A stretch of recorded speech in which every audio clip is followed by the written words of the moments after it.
السلام عليكم ورحمة الله تعالى وبركاته.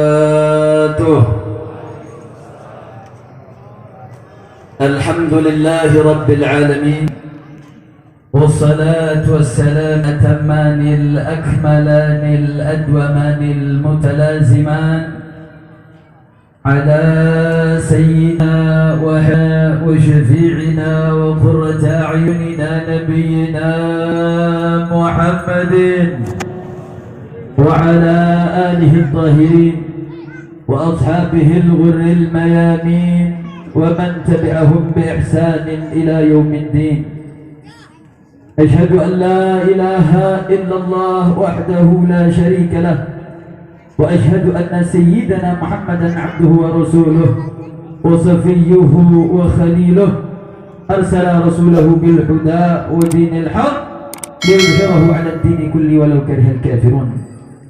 وفي هذه المناسبة السعيدة لا أنسى أن أوصيكم جميعا ونفسي المذنبة بتقوى الله وبطاعة رسول الله صلى الله عليه وسلم، فنسأل الله تعالى أن يجعلنا جميعا من المتقين ويدخلنا جنته جنة النعيم بحق سيد المرسلين، والحمد لله رب العالمين. تقبل الله منا منكم فتقبل يا كريم.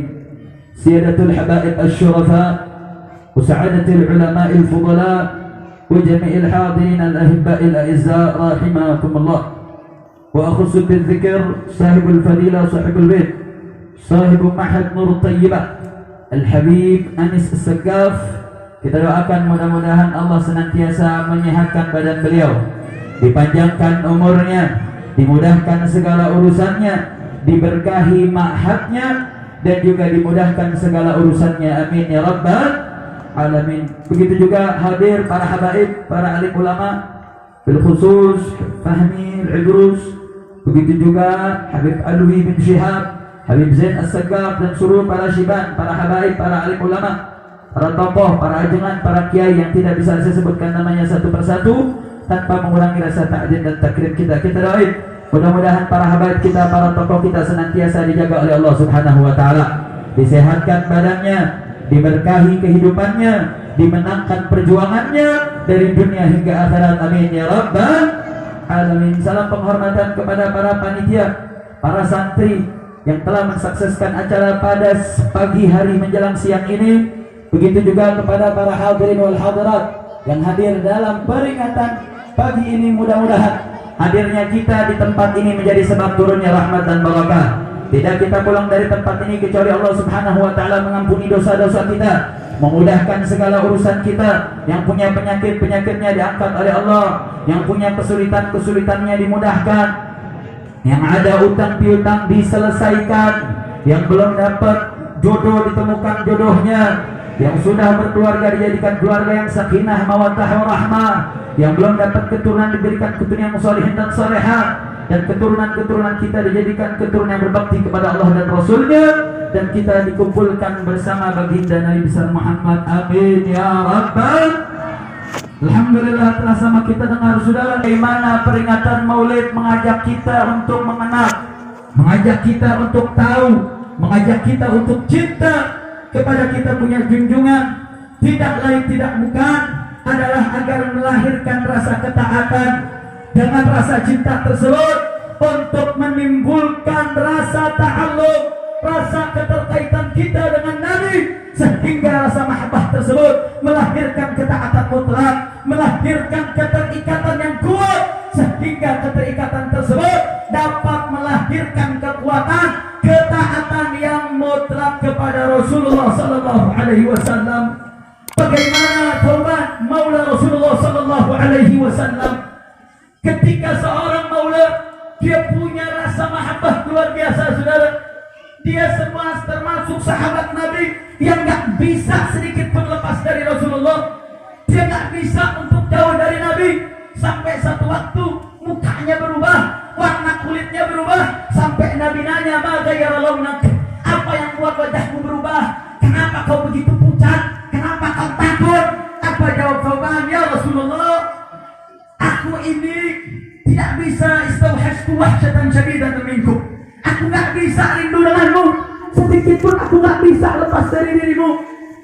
aku sangat-sangat sulit. Ini saat aku di dunia, aku sulit untuk jauh dari dirimu. Ini kalau urusan dunia macam ini, bagaimana di akhirat? Kau ini seorang nabi, kau ini seorang pimpinan makhluk paling mulia. Pastinya kau akan berada di tempat paling tinggi, kau akan berada di surga paling tinggi. Sedangkan aku siapa? Aku ini bukan apa-apa. Dengan pertanyaan tersebut turun ayat dari Allah Subhanahu wa taala, wa may yuti'illaha war rasul fa ulaika alladziina an'ama Allahu 'alaihim minan nabiyyin was-siddiqin wasyuhada'i was-shalihin fa hasuna ulaika rafiqa. Ayat ini menerangkan, menjawab kekhawatiran Thauban yang takut jauh dari Nabi, yang takut rindu dengan Nabi ketika yaumul kiamah kelak. Apa Allah sampaikan? Wa may yuti'illaha war rasul, siapa orang yang taat kepada Allah, taat kepada Rasul, faulaika, maka mereka itu akan bersama dengan orang-orang yang mendapatkan nikmat. Siapa yang mendapatkan nikmat? Minan nabiyyin, dari para anbiya, wasiddiqin, pecinta kebenaran, wasyuhada, dan mereka yang mati di jalan Allah, wasalihin, dan orang-orang yang saleh. Wa hasuna ulaika rafiqa. Itu yang namanya teman terbaik. Itu teman yang wajib untuk didekati. Mereka yang dapatkan nikmat dari Allah, jaminan dari Allah. Mereka itu yang harusnya menjadi rafiq, menjadi sebaik-baiknya kawan, menjadi sebaik-baiknya teman. Yang menarik saudara, ayat ini diturunkan karena ada ta'alluq wahsyah, karena rindu dan kangen. Kemudian Allah katakan wa man yuti'illah war rasul. Artinya apa saudara?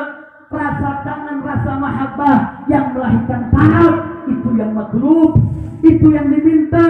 Kalau kita hadir maulid, bertambah mahabbah kita tapi tidak melahirkan amal, maka mahabbah itu mahabbah yang faniyah, itu cinta yang kosong, cinta yang bohong. Yang namanya cinta harus melahirkan ketaatan saudara. Cinta itulah yang bisa menunjukkan seseorang untuk berpegang teguh. Ketika dia sudah berpegang teguh, dia sudah tidak lagi berpikir, walaupun dia harus korbankan hartanya, korbankan waktunya, korbankan hidupnya, dia akan korbankan itu sebagai bentuk rasa kejujuran dan kebenaran terhadap cintanya saudara. Makanya menarik, Syekh Hamdan mengatakan, barang siapa man nadhara ala siyar salaf arafa tafsirahu wa takhallufahu. Siapa orang yang mempelajari, menelaah sejarah para salaf, para pendahulunya, dari kalangan anbiya, dari kalangan para aulia, maka dia akan tahu dirinya tak termasuk, dirinya muqassir, dirinya kurang, bahkan dirinya melanggar daripada apa yang pernah dijalankan oleh para pendahulunya saudara. Menarik, Imam Syekh Zakaria Al-Ansari memberikan catatan dalam ucapan Syekh Hamdan ini dalam kitab Syarah Risalatul Qusairiyah. Beliau mengatakan, inna sahabata, sesungguhnya para sahabat, badalu amwalahum wa anfusahum, mereka telah mengorbankan nyawa mereka, mengorbankan harta mereka di dalam menegakkan untuk membela agama Allah sebagai bukti kebenaran keyakinan dia kepada Allah dan Rasulnya saudara. Menarik, Syekh Zakaria Al-Ansari menelaah dari sisi pengorbanannya saudara. Nggak bicara dakwahnya sahabat, nggak bicara Allah sebutnya sahabat, tapi Syekh Zakaria Al-Ansari memberikan catatan daripada ungkapan Syekh Hamdan tersebut, bagaimana para sahabat korbankan nyawa mereka, korbankan darah mereka, korbankan harta mereka sebagai bukti dia punya kebenaran dalam imannya saudara, sebagai bukti kebenaran keyakinan dia, janji dia tatkala ditanya oleh Allah, alastu bi rabbikum, apakah aku adalah Tuhan kalian? Halu bala syahidna, ya, bersaksi kau adalah Tuhan ya Allah. Itu sebagai bukti saudara. Makanya Allah sampaikan, minal mu'minina rijalun sadaqu ma ahadullah alaih, faminhum man qada nahbah wa minhum man yantazir wa ma badalu tabdila. Allah sampaikan minal mu'minin, dari orang-orang yang beriman, rijalun, terdapat orang-orang sadaqu ma ahadullah alaih, ada orang-orang yang betul-betul jujur memegang apa janji dia kepada Allah. Apa tanda kejujuran kebenaran janji dia kepada Allah? Allah katakan, faminhum man qada nahbah, dia yang korbankan nyawanya, dia tumpahkan darahnya untuk membuktikan sebagai bentuk kalau dia betul-betul cinta kepada Allah dan Rasulnya. Kita ngomong cinta gampang saudara, kita ngomong mahabbah gampang, kita ngaku cinta sama Nabi, ngaku cinta sama suriah Nabi, itu mudah, cuma kita mengucapkan dengan lisan kita. Tapi kalau sampai mengorbankan darah, mengorbankan nyawa, itu yang disebut shadiqin, itu yang shadiq fi imanihim, yang jujur dalam iman mereka. Makanya dia nggak ragu lagi, dia nggak pernah takut lagi, mau dia dibunuh, mau dia ditumpahkan darahnya, nggak peduli, karena dia sudah berjanji di hadapan Allah Subhanahu wa Ta'ala. Dan siapa lagi yang dikatakan jujur dalam imannya? Wa minhum man yantazir, dan orang-orang yang menunggu.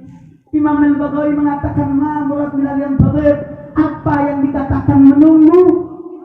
Yang tadhir nasr, dia nunggu kemenangan dari Allah, dan dia menunggu asy-syahadah, dia nunggu mati syahid saudara, bukan menyabir.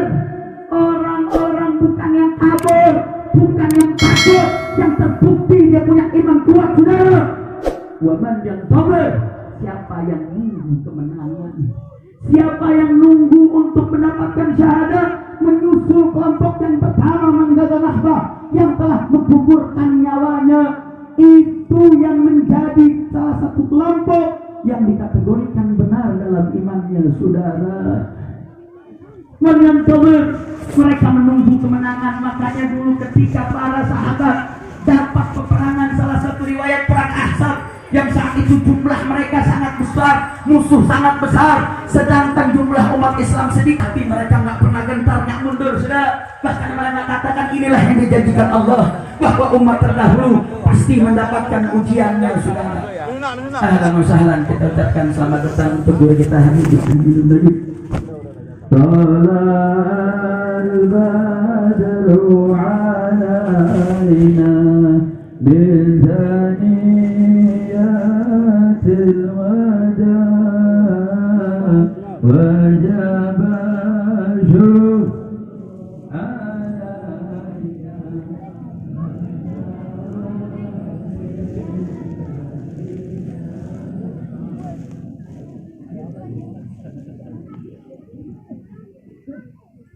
Siap lanjut? Siap lanjut? Takbir! Takbir! Sallu ala Nabi. Kelompok pertama yang dikatakan benar dalam imannya adalah yang betul-betul menumpahkan darahnya, mengorbankan nyawanya. Yang kedua, man yantazir, yang menunggu kemenangan dan syukur di jalan Allah Subhanahu wa Ta'ala. Makanya dulu sahabat, walaupun jumlah mereka sedikit, ketika melihat musuh banyak, melihat musuh kuat, bukannya takut gentar saudara, dia meyakini ini yang dijanjikan Allah, ini yang dijanjikan Allah. Yang namanya iman pasti ada ujian, yang namanya keimanan pasti akan diuji oleh Allah. Bagaimana bisa mendapatkan surga yang begitu indah isinya kalau kita nggak dapat bayarannya, kita tidak mendapatkan daripada ujiannya? Nabi mengatakan al-jannah huffat bil makarih, surga itu langkahnya hal-hal yang berat, yang sulit. Nggak usah jauh-jauh surga saudara. Kita kalau mau masuk hotel bintang 5, saya mau tanya bayar atau tidak? Jawab yang gampang, masuk hotel bayar atau tidak? Bayar atau tidak? Saya mau tanya, lebih indah hotel atau surga? Hotel apa surga? Hotel apa surga? Kalau hotel saja mesti bayar saudara, apalagi surga? Gak bisa kita masuk surga tanpa membayar. Makanya para sahabat telah menunjukkan cinta mereka. Mereka sudah tunjukkan bagaimana pengorbanan mereka sebagai menjadi qudwah bagi kita, menjadi qudwah bagi kita. Makanya Imamul Haddad mengatakan saudara, Imam Haddad ngingetin kepada kita nanti ciri-ciri akhir zaman, ciri-ciri akhir zaman, bagaimana al-alimu abkam wal jahilu afam. Orang berilmu nanti bakal bisu, sedangkan orang bodoh bakal tuli saudara. Imam Haddad sampaikan, kok bisa begitu? Imam Haddad sampaikan li'anal alima la yatakallam. Orang berilmu nggak mau ngomong saudara, orang berilmu nggak mau bicara, dia nggak mau menyampaikan yang hak itu hak, yang batil itu batil, gara-gara takut dipenjara, takut dibunuh. Saudara, kalau musuh-musuh Islam itu di bawah ancaman neraka, di bawah ancaman murka Allah, mereka nggak takut. Mereka terus berinovasi untuk menganamkan cahaya Allah. Kenapa kita di bawah naungan Allah, di bawah janji surga Allah, di bawah cahaya dari Allah? Kenapa kita takut, saudara? Atas yang takut adalah mereka di bawah ancaman neraka Allah. Saya mau tanya, lebih siksaan berat mana, neraka atau penjara? Jawab yang kompak, beratan mana, neraka atau penjara? Neraka atau penjara? Neraka atau penjara? Harusnya pantas takut kita atau mereka? Kita atau mereka? Mereka, saudara. Mereka diancam neraka, nggak takut, saudara. Mereka diancam murka Allah, nggak takut. Diancam laknat Allah, tidak mundur. Kenapa kita mendapatkan naungan surga Allah? Dijanjikan syahadah dari Allah.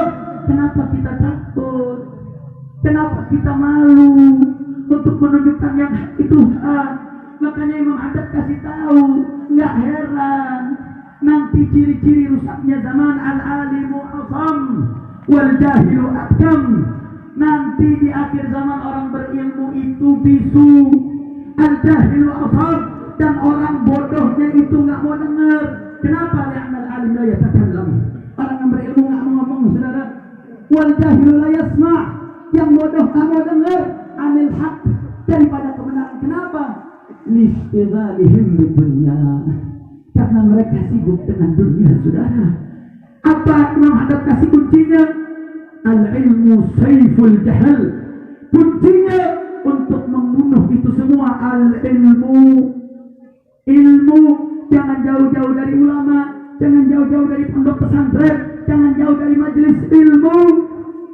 Al-ilmu sayful jahal. Ilmu itu adalah pedangnya kebodohan, saudara. Tapi Imam Haddad kasih tahu lagi, di akhir zaman itu pedang digunain bukan untuk umat, saudara. Ilmu itu dikatakan yusta'mal laisa li amnil ummah walakin li dhaqit tariq. Digunakan buat untuk keamanan, tapi digunakan buat ngerampok. Saya mau tanya, omongan Imam Haddad sekarang udah ada apa belum? Orang jadiin ilmu buat ngerampok udah ada apa belum? Ada atau banyak? Jawab yang kompak, ada atau banyak? Sekarang ilmu dijadikan buat ngerampok, ada atau banyak? Ada atau banyak? Terbukti, saudara. Imam Haddad kayak ceramahnya hari. Imam Haddad kayak menceritakan keadaan zaman kita. Mereka punya ilmu, mereka profesor, mereka doktor, mereka berilmu, mereka punya kedudukan tinggi, tapi mereka gunakan ilmunya untuk ngerampok. Dia gunakan ilmunya untuk penuhi perutnya, untuk penuhi kehidupan syahwat nafsunya. Makanya gak heran, saudara, kalau keadaan kita makin sulit, keadaan kita jadi banyak musibah, banyak bencana. Karena apa? Karena senjata yang kita miliki bukan untuk menjaga keamanan umat, justru untuk merampok, justru untuk membenarkan kezaliman, justru untuk diam terhadap kezaliman, bukan membela keadilan, saudara. Makanya gak heran kalau negeri kita banyak bencana, betul? Saya mau tanya, Indonesia banyak gak musibahnya? Banyak atau tidak? Banyak atau tidak? Kenapa? Karena al-alimu asam wal jahilu abkam. Yang berilmunya bisu, yang bodohnya tuli. Nah, saya mau tanya, umat kira-kira siap ngaji atau tidak? Siap belajar atau tidak? Siap ikut para ulama atau tidak? Siap satu komando dengan para habaib? Siap satu komando dengan para ulama? Takbir! Siap bela Allah, siap bela Nabi, siap bela para ulama. Takbir! Tapi Imam Haddad kasih jaminan, sudah la yakhlu fil zaman, enggak akan pernah kosong di setiap zaman. Min sadatil adawiyah, dari keturunan Rasulullah sallallahu alaihi wasallam, min khamilin mastur wa zahirin masyhur. Dari orang-orang yang humul, yang enggak kelihatan, tapi dia punya peran di dalam menjaga keamanan umat. Dari orang yang zahirun masyhur, dari orang yang tampak, yang muncul, yang dia membela umat, saudara. Sehingga jangan pernah takut, ini akan terus terjadi sampai munculnya Imam Mahdi. Makanya jangan jauh-jauh dari para halaif, jangan jauh-jauh dari ulama, pegang terus akidah Ahlus Sunnah wal Jamaah. Jangan sampai kita tercerai-berai. Kira-kira siap bersatu atau tidak? Siap bersatu, siap ikut para habaib, siap pegang teguh aswada. Takbir, takbir. Sallu ala nabi. Sebagai penutup saudara, Al-Habib Ali bin Hasan Al-Attas mengingatkan 4 perkara kita akan mendapatkan husnul khatimah dan akan mendapatkan sabat al iman. Sedangkan kalau 4 perkara ini ditinggalkan, dibuang, dia akan mati su'ul khatimah dan akan lemah dalam keimanan saudara. Yang pertama, ya syukur ala Islam, bersyukur dengan Islam. Tanamkan diri kita, anak cucu keturunan kita, murid-murid kita bersyukur dengan syariat, jalankan syariat, jangan tinggalkan syariat. Apa yang Allah halalkan, jalankan. Apa yang Allah haramkan, tinggalkan saudara. Apa yang Allah perintah, pegang teguh, pegang erat, walaupun itu sulit, walaupun itu berat. Apa yang Allah perintahkan untuk dijauhkan, tinggalkan. Itu bentuk rasa syukur kita kepada Islam. Barang siapa yang bersyukur dengan Islam, maka dia akan mati husnul khatimah. Tapi kalau dia tahawun ala Islam, tahawun ala usuluddin, dia rendah, remeh tamahkan ajaran Islam, dia jual belikan ajaran Islam, maka hati-hati masih mati suhul khatimah saudara. Wabil khusus kita di bulan Desember ini saudara, banyak orang yang ngajak kita untuk mengucapkan selamat Natal. Selamat Natal secara bahasa artinya selamat hari lahir Yesus Kristus sebagai anak Tuhan. Saya mau tanya, ucapan ini bertentangan dengan akidah atau tidak? Bertentangan atau tidak? Bertentangan atau tidak? Bertentangan saudara. Jadi cuma gara-gara saya nggak enak sama orang, saya nggak enak. Jangan gara-gara nggak enak kau dangkalkan akidah, kau tinggalkan syariat. 4 mazhab sepakat saudara bahwa ucapan selamat Natal hukumnya haram. Bahkan mazhab Imam Malik mengatakan bisa sampai kafir kalau ada rasa ta'zim di dalam ucapan tersebut saudara. Artinya nggak usah, jangan gara-gara ditekan soal toleransi, jangan ajarkan umat Islam dengan soal toleransi, betul? Umat Islam sudah baik dalam toleransinya, jangan diajarkan toleransi lagi. Bahkan Nabi kita mengancam, man ada dirinya, fa'ana khusbuhu yawmal qiyamah.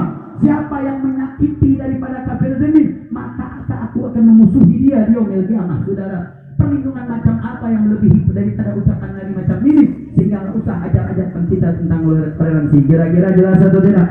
Jelas atau tidak? Berarti saya mau tanya, ucapan selamat Natal itu halal apa haram? Jawab yang keempat, halal apa haram? Halal apa haram? Asyukru ala Islam. Yang kedua, al-khawfu ala dhihabil Islam. Takut kehilangan Islam saudara. Takut kehilangan Islam. Makanya pegang teguh ahlus sunnah wal jamaah, tinggalkan pemikiran di luar pemikiran ahlus sunnah wal jamaah. Insya Allah kita akan mati husnul khatimah. Yang ketiga, tarkudulmi ahli Islam, tinggalkan mendolimi daripada orang Islam.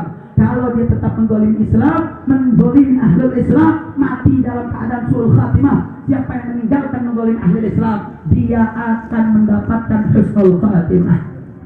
Kalau ahlul Islam saja bisa bikin mati suul khatimah, apalagi yang dizalimi ulama, apalagi yang dizalimi dzurriyyah Nabi, apalagi yang dizalimi cucu keturunannya Rasulullah. Kita ingatin kepada mereka yang menzalimi saudara. Saat ini imam besar kita masih terzalimi gara-gara beliau mengatakan saya baik-baik saja, beliau dipenjara, dituntut 4 tahun. Padahal yang dia lakukan adalah akhlak Islami. Sayyidina Ali ketika menjenguk Rasulullah SAW, ditanya oleh para sahabat yang pengen tahu keadaan Nabi, apa jawab Sayyidina Ali? Alhamdulillah asbah bari'ah. Alhamdulillah Nabi baik. Padahal Nabi bisa tertimur.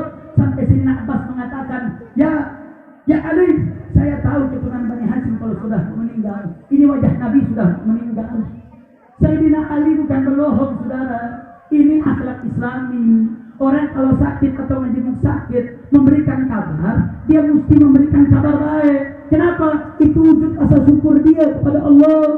Itu wujud rasa sabar dia kepada Allah. Dan itu bentuk optimisme, sehingga mengatakan baik ketika dalam keadaan sakit. Itu adalah akhlak Islami. Imam besar ditanya kerabat sahabat ketika masuk rumah sakit Ummi, bagaimana keadaannya? Banyak yang panik karena berita mengatakan beliau itu setara, beliau mau mati. Kemudian beliau membuat video mengatakan saya baik-baik saja. Saya mau tanya, itu sikap bagus atau tidak? Jawab yang keempat, bagus atau tidak? Saya mau tanya, sikap Habib Rizik itu akhlak atau bukan? Akhlak atau bukan? Akhlak saudara. Tapi dengan undang-undang tahun 46, akhlak Islami itu dikriminalisasi, dituntut 6 tahun, divonis 4 tahun. Kalau hari ini orang menjalankan akhlak Islami bisa dituntut, bisa dipenjara, maka jangan salahkan kalau besok ajaran-ajaran Islam yang lain bisa juga dikriminalisasi. Maka umat Islam jangan pernah diam. Kenapa Imam Besar banding pengadilan tinggi? Beliau banding lagi ke Mahkamah Agung, sampai akan banding ke PK. Bahkan saat ini seakan mengadakan judicial review untuk mencabut undang-undang ini. Undang-undang ini nggak relevan. Undang-undang ini dibuat untuk penjajah di zaman Belanda tahun 46. Karena dulu penjajah masuk ke daerah-daerah, dia menyebarkan berita bohong untuk menimbulkan keonaran. Itu pasal pernah dipakai dari rezim Soekarno sampai rezim SBY. Baru di rezim ini dipakai saudara buat penjara umat. Makanya beliau nggak redho. Beliau bukan nggak redho soal di penjara 2 tahunnya saudara, enggak. Beliau tidak redho kalau akhlak Islam dikriminalisasikan, kalau syariat dianggap kejahatan, itu biadab. Maka saya mau tanya warga Bogor, kira-kira redho tidak Imam Besar di penjara 2 tahun? Rela atau tidak? Rela atau tidak? Ya sudah, jangankan 2 tahun sehari aja nggak layak. Beliau sedang menjalankan akhlak Islami, sedang menjalankan syariat Nabi, sedang menjalankan akhlak sahabat. Kok dikriminalisasi? Saya mau tanya, adil atau tidak? Adil apa boleh? Adil apa boleh? Maka wajar nggak kalau Indonesia dapat bencana? Wajar atau tidak? Wajar atau tidak? Maka hati-hati, tinggalkan kezaliman. Kalaupun kita nggak bisa, saudara, minimal kita ada rasa benci sama kezaliman. Jangan diam, jangan jadi penjilat. Jangan jadi penjilat. Makanya Imam Haddad mengatakan iya kabil mudahana innah minal jaraim. Jauh-jauh kau dari penjilat, karena menjilat itu adalah minal jaraim, daripada kriminal. Kenapa? Apa yang dimaksud menjilat? Alhamilu ala sukuti ala fawatil mali wal jahi wal naf'. Karena didorong rasa takut kehilangan manfaat, harta dan jabatan, itu yang dinamakan menjilat. Mudah-mudahan kita tidak termasuk orang-orang yang menjilat, sudah. Yang terakhir, tarku uqul walidain, meninggalkan daripada durhaka kepada orang tua. Orang yang berbakti kepada orang tua dia akan mati husnul khatimah. Tapi kalau dia melakukan hukukul walidain, maka dia akan mati dalam keadaan husnul khatimah. Mudah-mudahan Allah berikan kita mati husnul khatimah. Kita bisa mendapatkan syahadah, mendapatkan syahid di jalan Allah, dan mudah-mudahan para ulama kita, para habaib kita senantiasa dijaga oleh Allah Subhanahu wa taala. Khusus imam besar kita, begitu juga Habib Hanif dan Haji Munarman yang saat ini masih menuntut untuk mendapatkan keadilannya. Mudah-mudahan Allah berikan kemenangan. Hakadha minni wa minkum. Wassalamualaikum warahmatullahi wabarakatuh.